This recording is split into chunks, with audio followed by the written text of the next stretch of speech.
folks, welcome to the Prepared Homestead. This is Travis. Thank you all for stopping by to watch. So how's your garden growing? I know it's been a rough year for many of you. I'm in the same boat. But I wanted to talk about that today because I worry about a lot of you. Especially those of you that this is kind of, sorry about that sun. Can't really do much about it. Try to keep the camera this way. This may be your first or second year, or you're still green when it comes to growing. And I don't want you to get discouraged. I don't want you to worry. I don't want you to panic. Even some of you that have grown for years, you know, it's possible for that to happen. This has been a rough year to grow food. And I've been one of the people here on YouTube really pushing that you need to be growing as much as possible, making your gardens bigger, planting more food, produce as much food. That's what I've been saying for months now. And then along comes a pretty serious dry spell. Many of you call it a drought. In some places it is definitely a drought. And then lots of heat, lots of solar radiation, and struggling with getting your stuff to grow. It's been the same way here.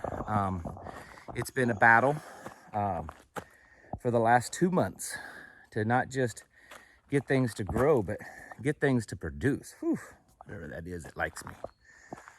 And I just want you to know that that's gardening.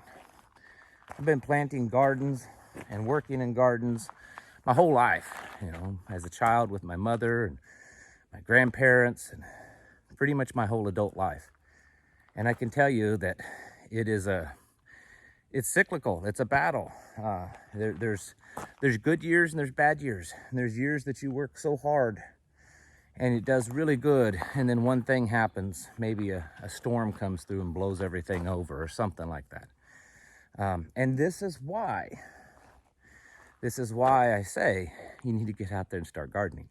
You need to push it. You need to make it as big as you can, put as much effort in it as you can. It needs to be a priority on your homestead, regardless of whether you live out in the middle of nowhere or it's just your backyard garden in your city. You need to make it serious and put as much effort. I mean, you know, a lot of people, a lot of preppers, you know, they buy a lot of gear, a lot of, you know, survival gear, a lot of tactical gear, and they spend a lot of money on it. And I'm not saying it's a bad thing. I'm not saying you shouldn't do that. But they'll spend thousands and thousands of dollars on all that kind of gear, and they don't know how to spend any money or any time on developing a good garden spot. And you might, maybe, you know, as the duty continues hitting the fan, there may come a day that you need that survival and that tactical gear and the guns and the ammo. Maybe. But I can absolutely promise you, you're going to need food. And so people put all that time and money into other things, not that they're bad, and they completely neglect developing a garden spot and developing gardening skills. And that's what you need. So this year has been a good learning experience, really, for all of us. For instance, here, it's been a decade since we've had this kind of dry, hot weather. And so most of the people around here that's been around, even was living through that, kind of forgot, you know, it's been 10 years. Some of you have never experienced this kind of dryness and heat. And some of you, it's, you know, it's just what you deal with. Others, you're dealing with lots of rain. I mean, it's just that way everywhere. It's not a failure if you've learned from it. If you can step back and say, man, my corn completely, you know, I didn't get anything out of corn this year. It was awful. And I think it was because of this or that or this or that. And next year, you know, I've kind of learned. Next year, I'm going to do it differently. Tomatoes, whatever it is. So it's look at it as a learning experience. That's the first thing, to try to throw some positivity into, you know, some of your failed gardens. And a lot of you, I don't think it's so much that the garden has failed, it's certain parts has failed. And some things is just weird. Like for instance, for us, my cucumbers, I can't even explain it. The plants are doing okay. They're growing and they're starting to produce blooms, but they're just now starting to produce cucumbers. We should have been eating cucumbers for weeks now. I don't understand it. It's not bugs, it's not any kind of disease. They're just super slow. Can't figure it out. Corn this year was, for the most part, a bust. But other things are doing really good. And so we have to take the good with the bad. This is gardening. This is how it's going to be. If the food supply system finally collapses and you're 100% dependent upon your garden and your foraging and your livestock and your hunting and your fishing and all that kind of stuff, but your garden is definitely makes up a huge amount of your sustenance. This is how it's going to be, folks. It's how it always is. There's always something. Too much rain, not enough rain, too many storms, too cold, too hot. It's always something. So don't give up. Don't be discouraged. Don't be worried. There's still food in the grocery stores. And while it's getting expensive, it's still there. And I would guess that the vast majority of you are not going to starve to death this year because you didn't produce as much food as you'd hoped to. There's next year, though. Everything that we see on the horizon indicates that the food situation is going to be worse next year. We're going to see higher prices. We're going to see more shortages. You have to remember, the vast majority of the food on the shelves right now in grocery stores that you're paying at really high prices is from last year's harvest. And last year's harvest was pretty good in most areas. This year, it's been horrible. You know, wheat shortages, chickens being killed, cattle being sold off, all kinds of stuff. And so, you know, droughts, corn problems, everything. So next year is when we'll be eating most of this year's growth. And so it's going to be worse. That's why you need to keep gardening. Look at this year as an excellent learning experience.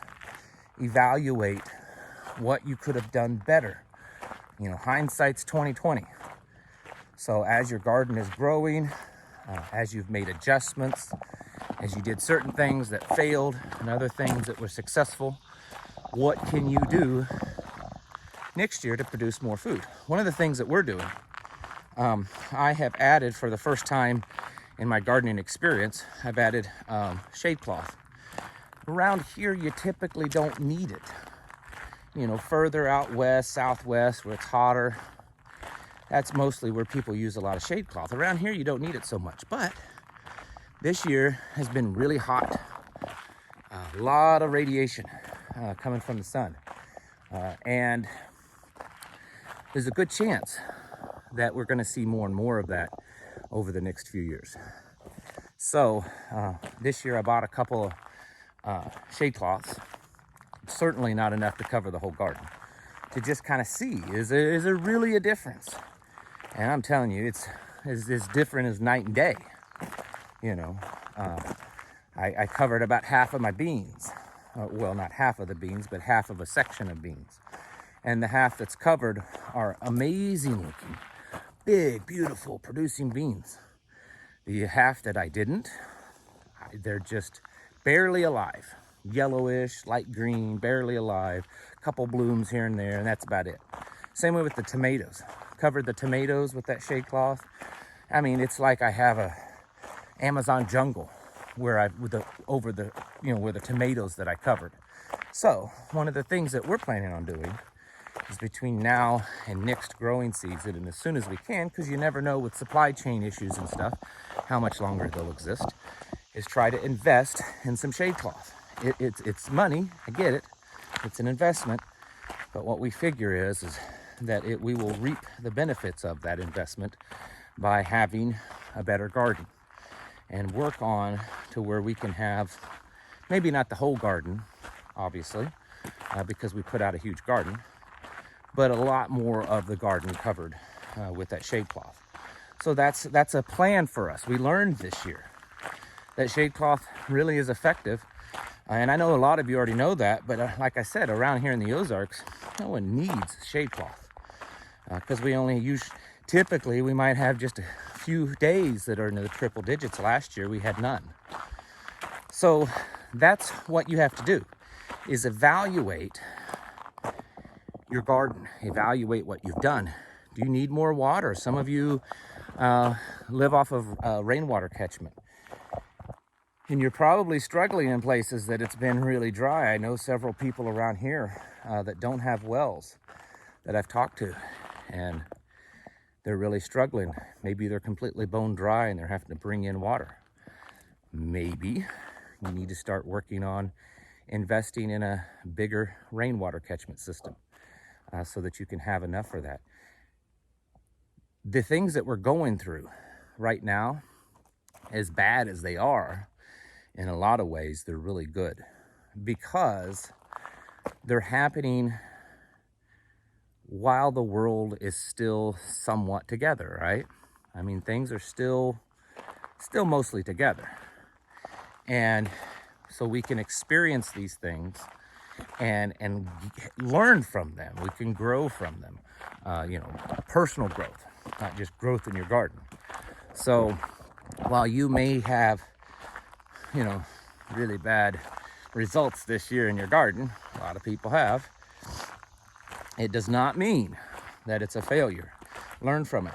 Just the main thing is don't be like some of these preppers, and I hear about them all the time. They're like, yeah, I got me one of them 10 cans of 10,000 seeds, and when things get bad, I'm gonna go out there and plant those seeds in the yard and gonna survive off of that garden. If that's your plan, I don't know that you're gonna make it that long. You need to have this going beforehand.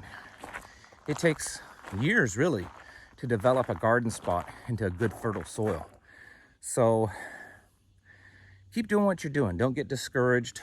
Learn from your mistakes and learn from the cyclical changes. This is why I have advocated for a long time when you're collecting your seeds, not from your garden necessarily, but when you're buying seeds, you're stocking up on seeds.